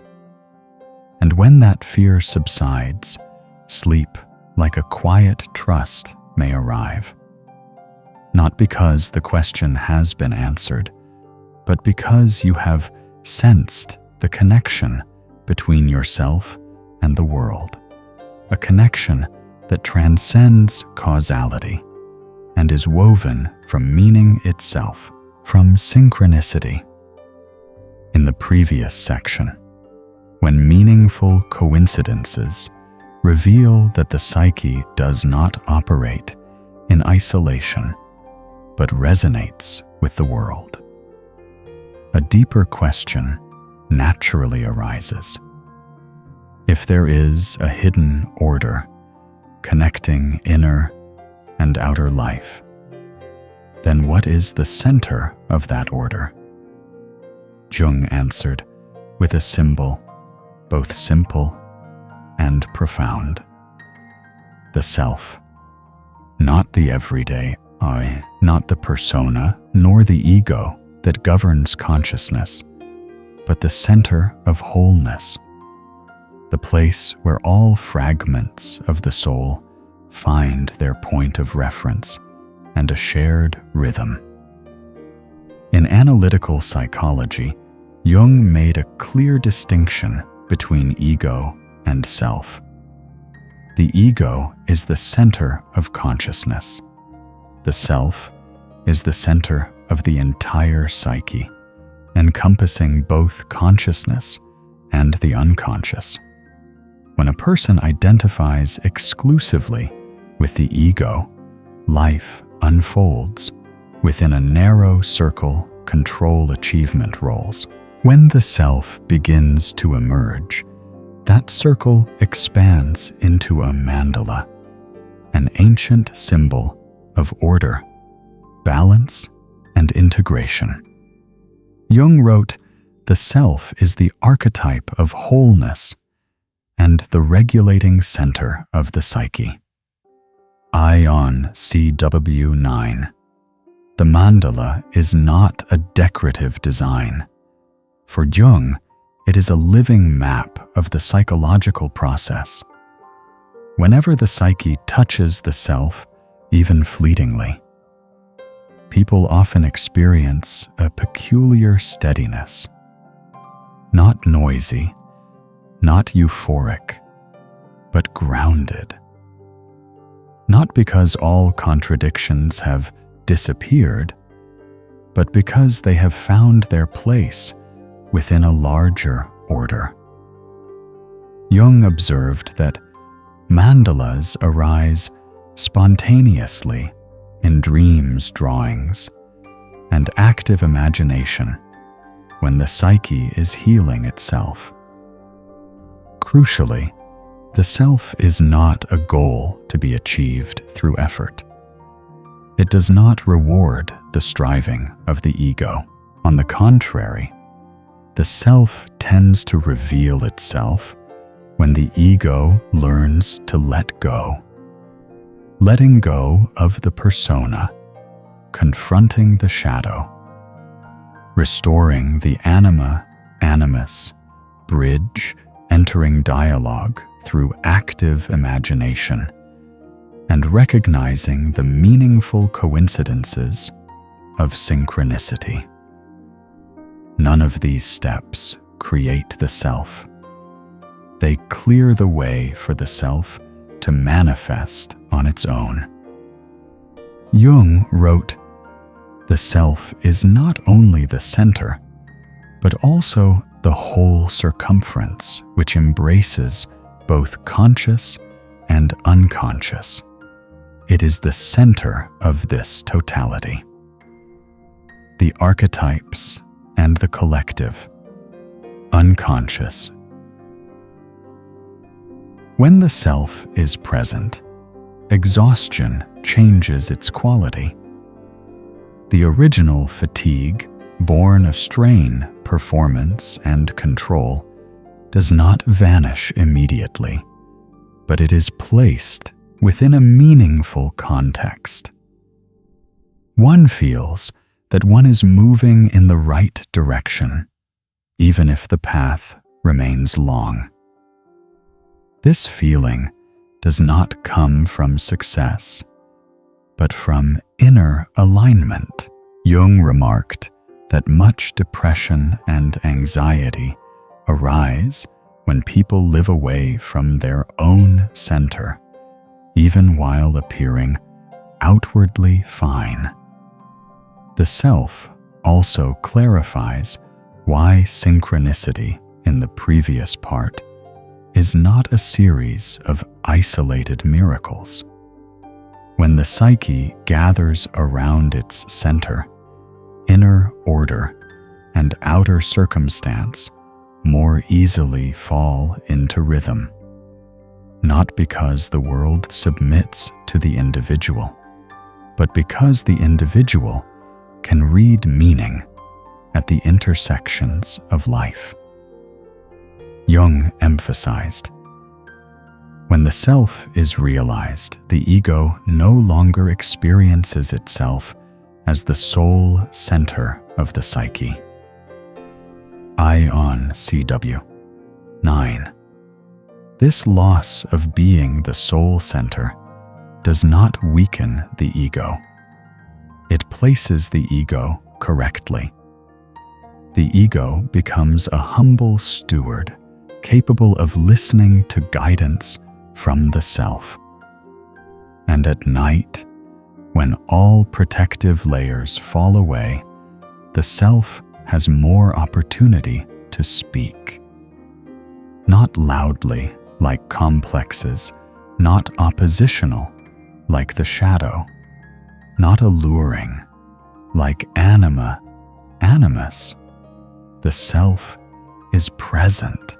This presence is often felt as a silent vertical axis, a sense of here-ness that needs no explanation. Jung described this experience in symbolic language rather than rigid definitions.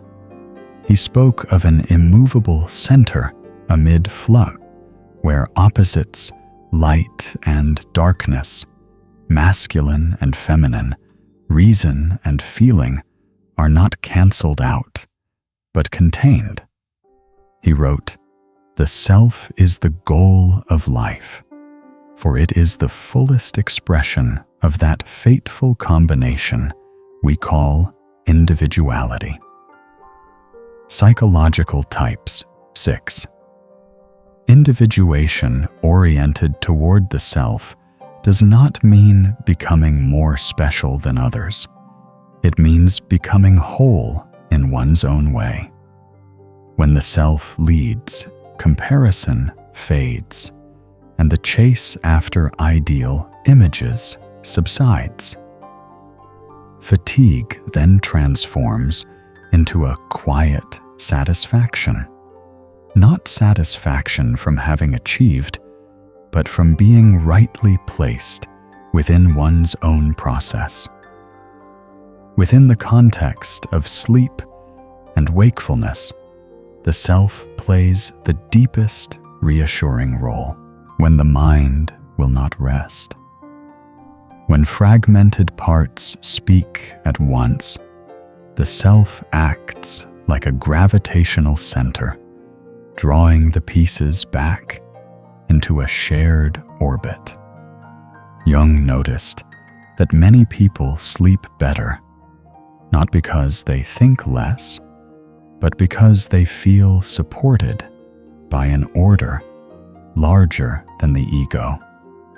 He wrote, "The experience of the self brings with it a feeling of timelessness and wholeness." The symbolic life.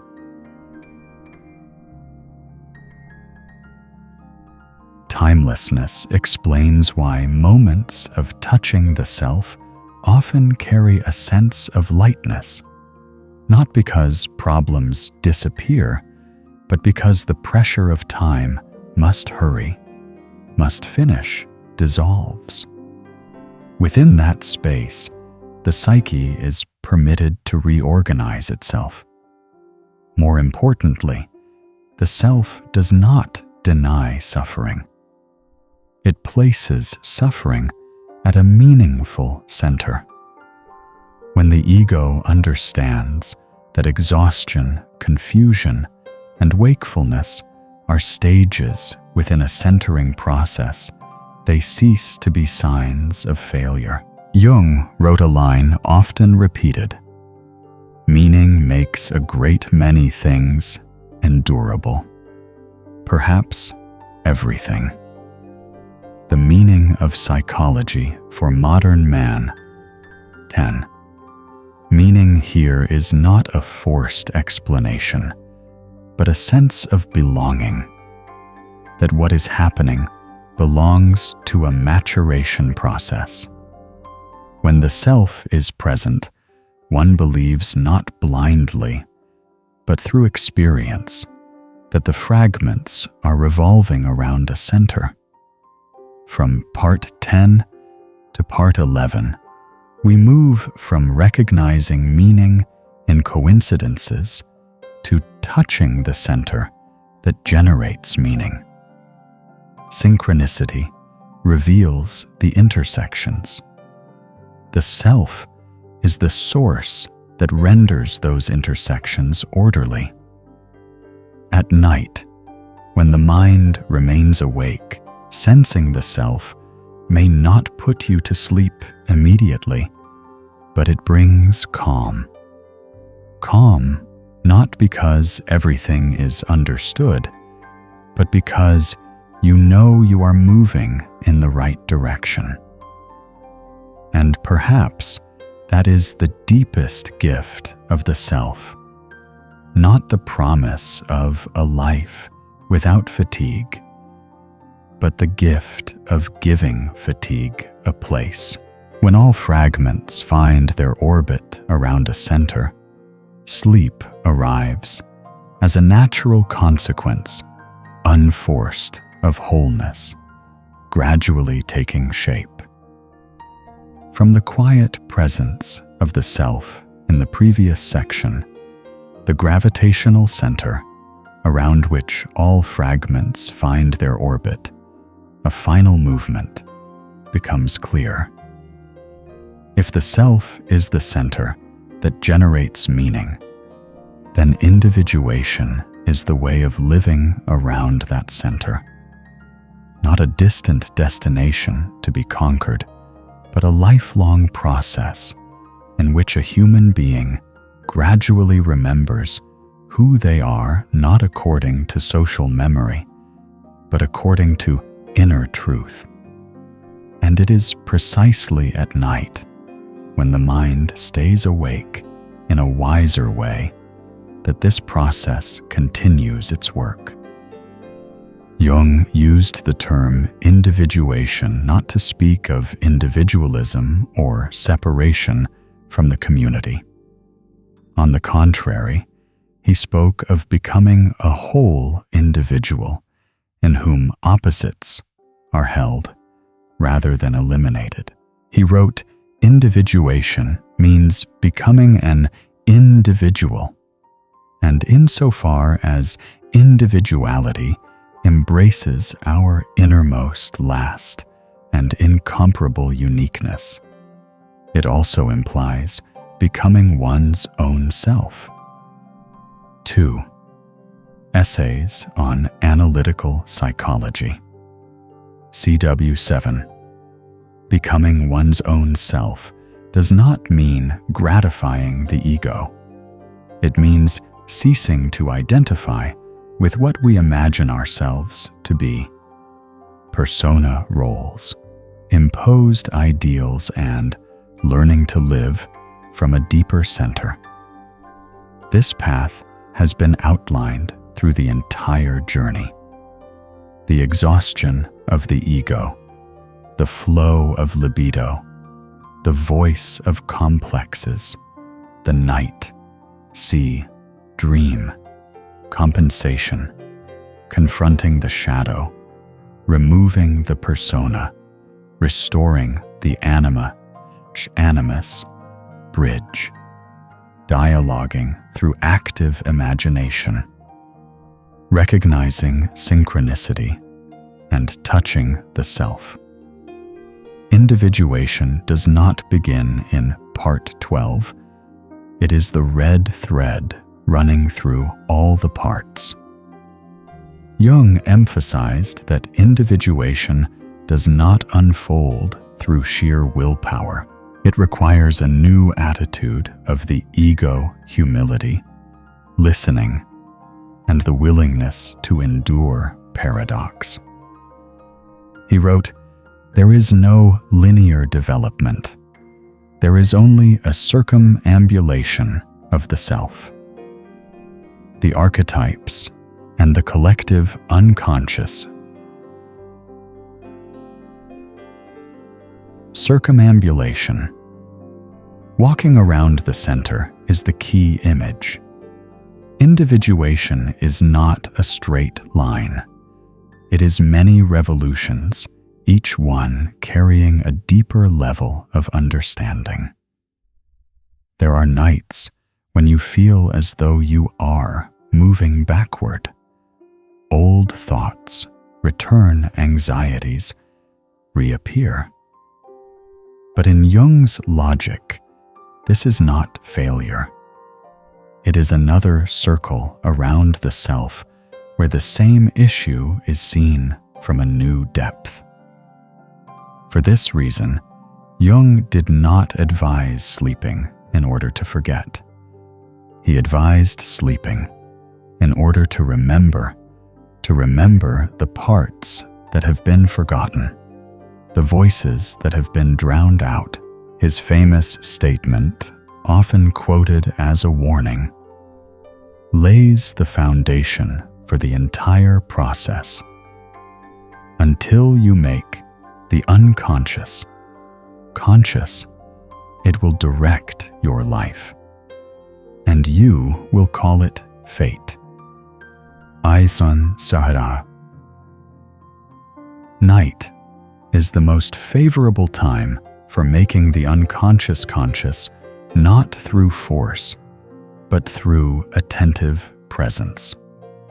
When you allow the mind to stay awake wisely, without resistance, without premature analysis, unconscious contents are gradually integrated into consciousness. And once integrated, they no longer need to govern from behind the scenes. Individuation, therefore, does not make life easier in the ordinary sense. It makes life truer. Jung was direct. Individuation does not shut one out from the world, but gathers the world to oneself. The relations between the ego and the unconscious. 7. An individuated person does not escape life. They meet life with an integrated being when the persona is worn consciously, when the shadow is acknowledged, when anima, animus, guide, and when the self holds the center. Daytime choices, work relationships, rhythm of life begin to align. Fatigue does not disappear, but it finds its rightful place. It becomes the fatigue of a life being fully lived, not the fatigue of self-betrayal. In the context of sleep, individuation offers a new measure of what it means to sleep well. Not the absence of dreams, thoughts, or wakefulness, but sleeping with a sense of belonging. Jung observed that when people live out of alignment with individuation, sleep often becomes shallow, anxious, and disturbed. When they return to orbit around the self, sleep arrives as a consequence. He wrote, "The goal of individuation is not happiness, but wholeness, the symbolic life." Sadio, 18. Wholeness does not exclude pain. It contains pain. And it is precisely this capacity to contain that brings deep peace. When you sleep, in order to remember who you are, dreams are no longer intruders. They are messengers. When you wake, not every question has an answer, but your orientation is clearer. This also explains why individuation is the ultimate aim, not a final stage. Each phase of life, youthful adaptation, midlife crisis, later life reflection, carries different lessons around the same center. Jung spoke of the first half of life and the second half not as rigid divisions, but to emphasize a shift of axis from building the ego to listening to the self. Individuation is fidelity to that shift. From part 11 to part 12, we move from the center to the path. The self tells us where we are. Individuation shows us how to walk. Tonight, as you lie down, allow your mind to stay awake, not to strain or think, but to recognize. Recognize an image, a feeling, a dream, without rushing to interpret it. Recognize that everything that appears belongs to the process. Jung once wrote, with heavy simplicity, "We are not what we imagine ourselves to be. We are what we are." Memories, dreams, reflections. Sleeping in order to forget is a pause from social memory. Sleeping in order to remember is a return to inner truth. Quiet, unremarkable yet enduring.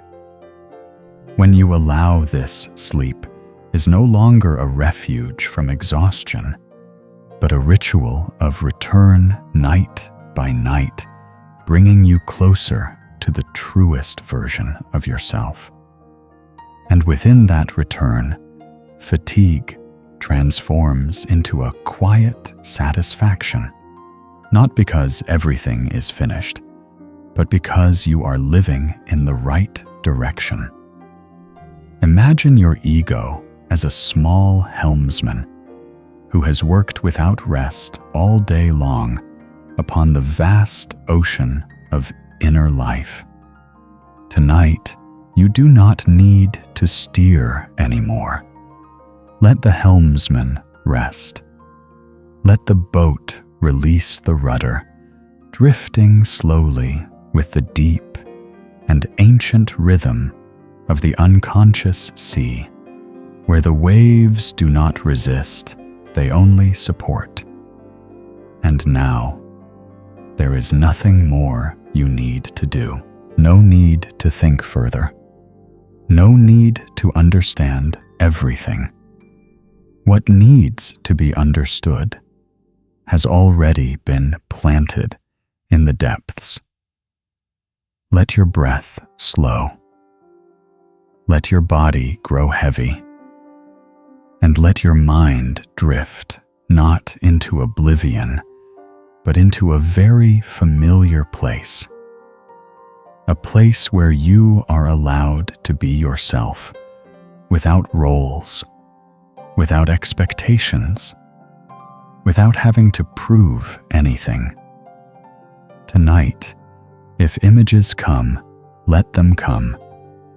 If nothing comes at all, that is perfectly fine. Your sleep is not an escape. It is a return. Sleep deeply, and may you be held within the gentle stillness of yourself.